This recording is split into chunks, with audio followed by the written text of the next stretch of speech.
Hello everyone, welcome to Bong Kitchen Secret. Bong Kitchen সিক্রেটে সকলকে স্বাগত জানিয়ে আজকের রেসিপি প্রেশার কুকারে মাটন কারি।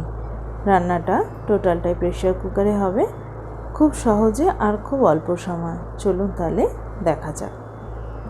এখানে আমি 800 গ্রাম মাটন ভালো করে ধুয়ে জল ঝরিয়ে রেখেছি। দিয়ে দিচ্ছি নুন, তার সাথে দিয়ে দিচ্ছি লাল লঙ্কা গুঁড়ো,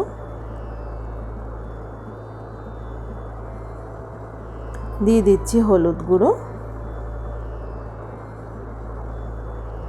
দিয়ে দিচ্ছি 30 ml টক দই।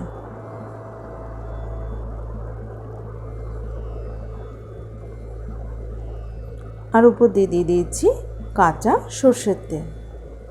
এবার সম্পূর্ণটাকে ভালো করে হাতের সাহায্যে মেখে নেব।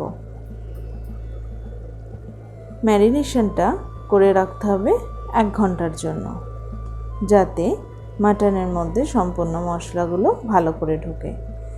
এবার মাটনের জন্য মশলাটা তৈরি করে নেব। নিয়ে নিচ্ছি আলুগুলোকে এভাবে দুভাগ করে। আলুগুলোকে ধুয়ে রাখছি। এবার একটা মিক্সিং জারের মধ্যে নিয়ে নিচ্ছি বেশ কিছু কাঁচা লঙ্কা, আদা, রসুন, আর সাথে নিয়ে নেব কয়েকটা শুকনো লঙ্কা। একটা পেস্ট বানিয়ে নিচ্ছি। এবার নিয়ে নিচ্ছি 5খানার মতো এরম সাইজের পেঁয়াজের স্লাইস। সরু সরু করে এরম স্লাইসগুলো করে নেব।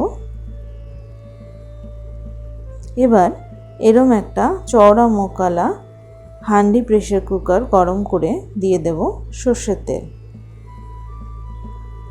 দিয়ে দেব 4 থেকে 5টা শুকনো লঙ্কা ফোড়ন, তেজপাতা আর গোটা গরম মশলা ফোড়ন। এবার দিয়ে দিচ্ছি পেঁয়াজের স্লাইসগুলো। ভালো করে পেঁয়াজ সমেত ভেজে দিয়ে দেব যেই পেস্টটা করে রেখেছিলাম মশলার, সেটা ভালো করে কষতে দেব। কষে এলে ওই সময় দিয়ে দেব ধনে গুঁড়ো, জিরে গুঁড়ো, হলুদ, নুন আর অল্প একটু চিনি। এবার সম্পূর্ণটাকে ভালো করে কষে নেব।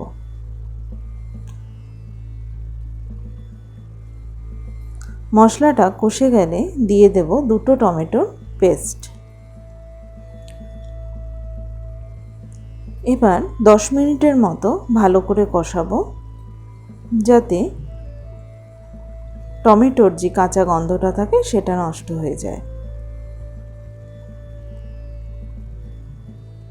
টমেটোটা মশলার সাথে কষে গেলে তেল ছাড়লে দিয়ে দেব ম্যারিনেট করে রাখা মাটনটা।